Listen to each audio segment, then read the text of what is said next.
Whoa, so much has happened, so many things going on. I gotta fill you guys in on the tea.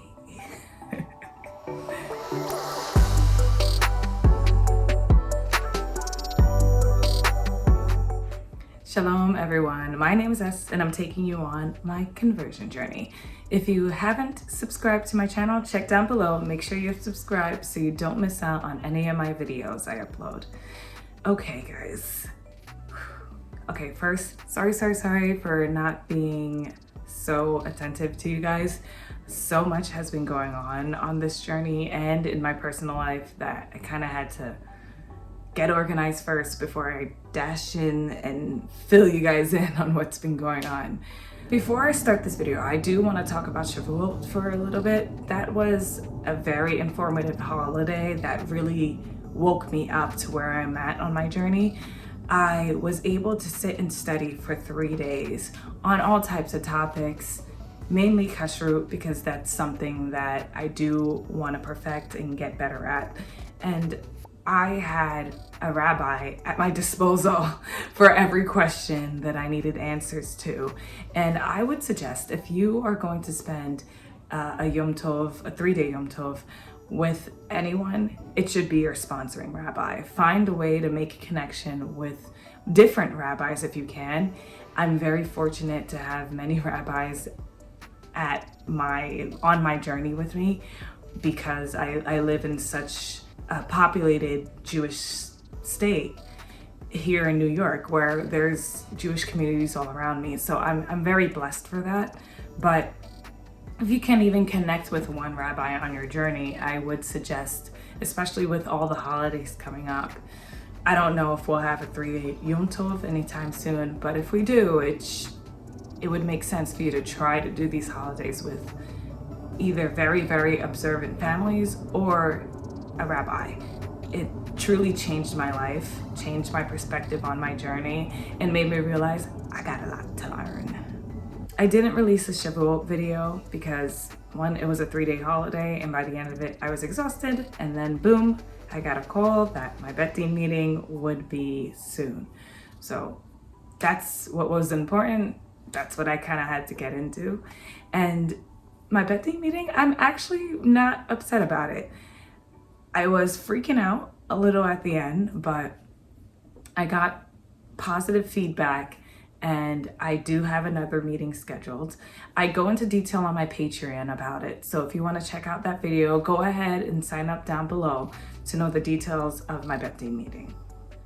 Now, going into the next meeting, I realized that there are a few things that I want to prepare myself for. Now that I kind of know what to expect, no one's Beit meeting will be the same.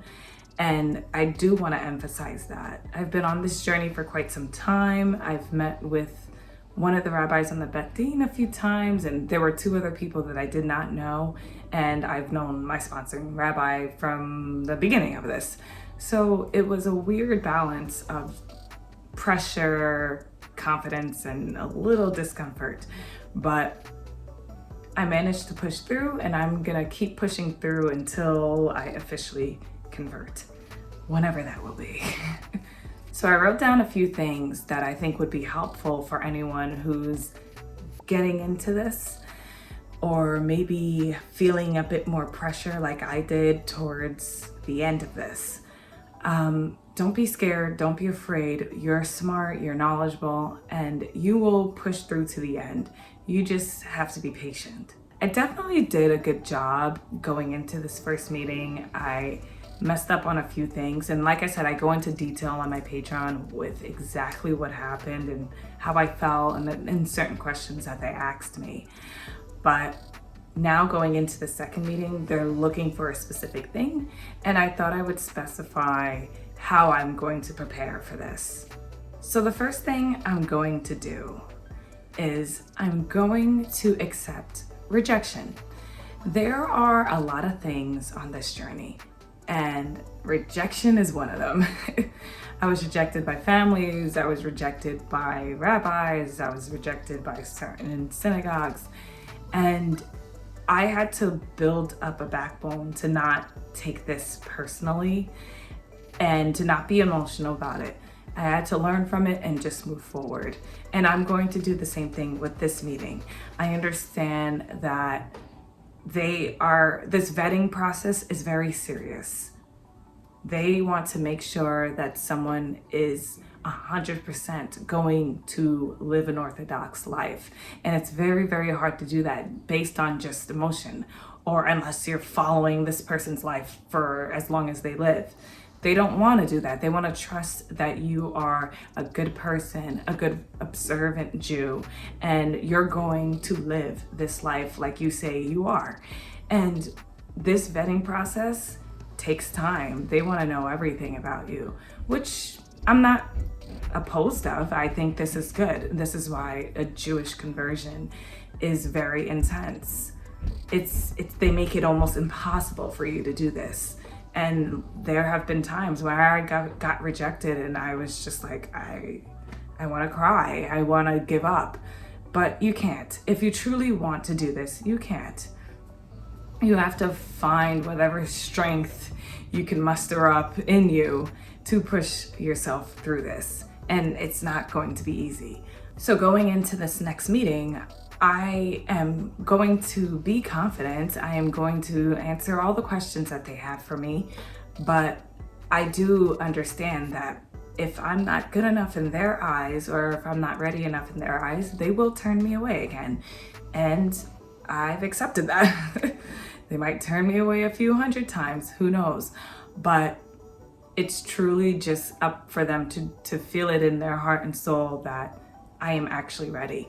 And I'm gonna keep pushing myself forward, and you should do the same if you truly want this. So the next thing I'm going to do this time around is to truly prepare myself for this meeting.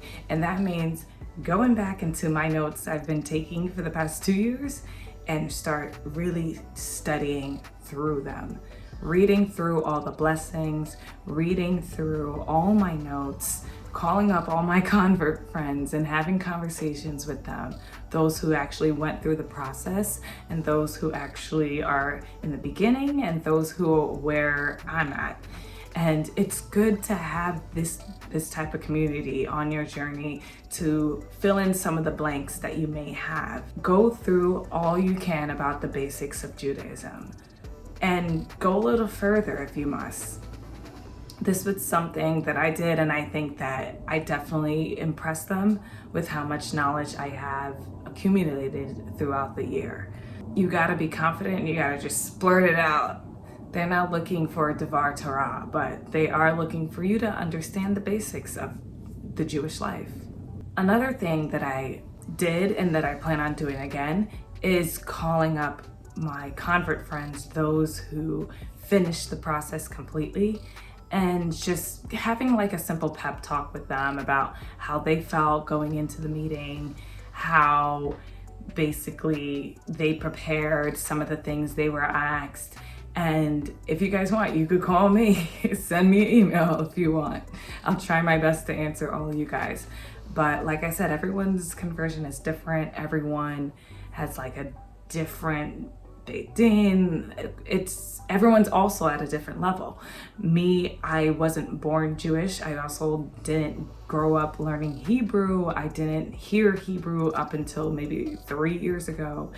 And you know, I fairly struggled in that area. So I had to really, really try my best to dive deep into that. But if there's any areas you struggle with, talk to somebody about it. It's one thing to have like your Jewish families, your Jewish sponsoring rabbis with you, but to have a convert friend, somebody you could call up who is experiencing the same thing as you, is a great advantage. Use it. So I'll give you guys a sneak peek of what I said on my Patreon. I bombed the Hebrew, completely bombed it. It was bad, really bad. And I wasn't embarrassed. I knew that my Hebrew isn't the best. Like it's not the best. It's a very hard language, but I'm not completely discouraged by it. Practice your Hebrew. I can't even emphasize like practice your Hebrew.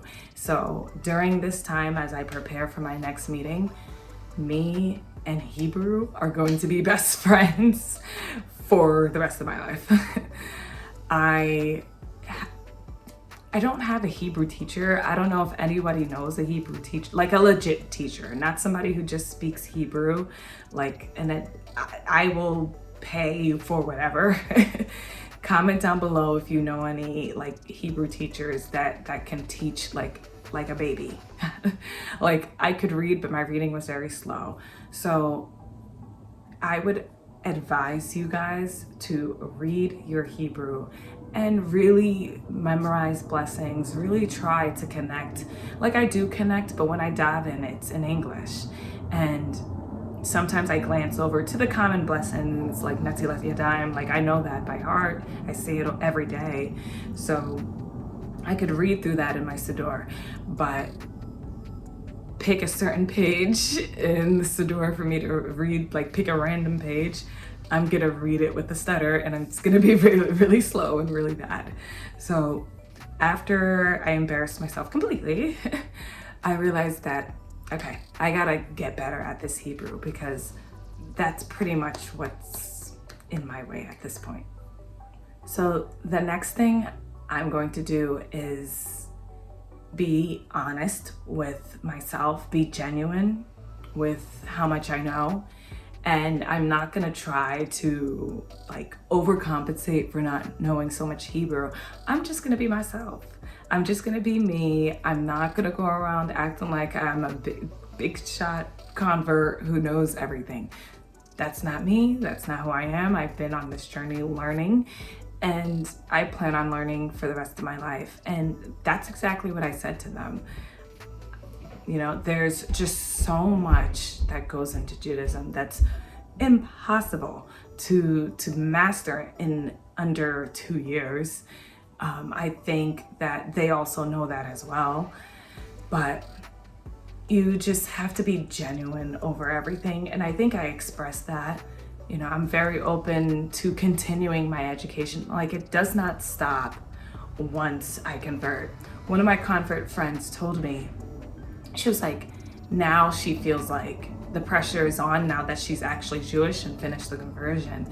She feels like now the pressure is actually on for her to learn more. Like she just can't stop learning. She wants to go to Israel several times a year. She wants to truly connect spiritually with every aspect of Judaism. And it's like a whole new different world once you actually convert, because now you have to find something else to motivate you to study more. And I'm like, okay, that's definitely gonna happen to me. And I just have to be completely honest. I don't know everything. And this is going to take a lifetime to master, to learn. And I'm willing to continue my studies. I'm willing to even get more educated. I'm definitely willing and will go to Israel and learn more there. I plan on doing a lot. So be genuine with who you are and where you are on your journey. And to be honest, these rabbis aren't idiots. They deal with converts on a daily basis and you can't fool them. Don't hide things. Be yourself. So my last tip for you guys on preparing for your Beit Din meeting is to take a step back and just reflect on how far you've come on this journey. Like I really look back, and after they told me to come back in a few weeks, I was not mad at that. All I did was I sat back and I told my rabbi, I cannot wait to say the blessing where I'm thankful not to be made a Gentile, because I'm so grateful that I'm able to make it this far. I made it. I had dreams about being in front of the Beit Din, and here I am in front of them, confident. And I'm not mad that I messed up a few things, but I know what areas I need to improve on, and I'm ready to take things to the next step and ace this next meeting with them. You know, I look back at some of my beginning videos where the Beit Din was not even on my mind. I don't even think I knew what the Beit Din was, but here I am almost 2 years later, and I'm like, you know, I'm pretty good right now. And it's almost a little scary to know that I'm almost at the end, because this journey alone is just an experience that you're never going to go through again once you cross. And you gotta appreciate every step of it. So reflect on how far you've come and don't be too hard on yourself. I know I was a little flip-floppy on this journey, but I don't know, man. I'm ready to just kind of take it slow and take the thrills as they come. So like I said before, everyone's Beit meeting is going to be very different. The questions will be different. But overall, if you show humility and be genuine with yourself, there's no way you would not be accepted into the Jewish family. So thank you guys so much for watching my journey and subscribing to my channel. If you like this video, give it a thumbs up. And if you are looking for a spiritual coach, you could go ahead and schedule a one-on-one meeting with me today. You could check the link right down below. Thank you guys so much, and I'll talk to you in my next video. Shalom.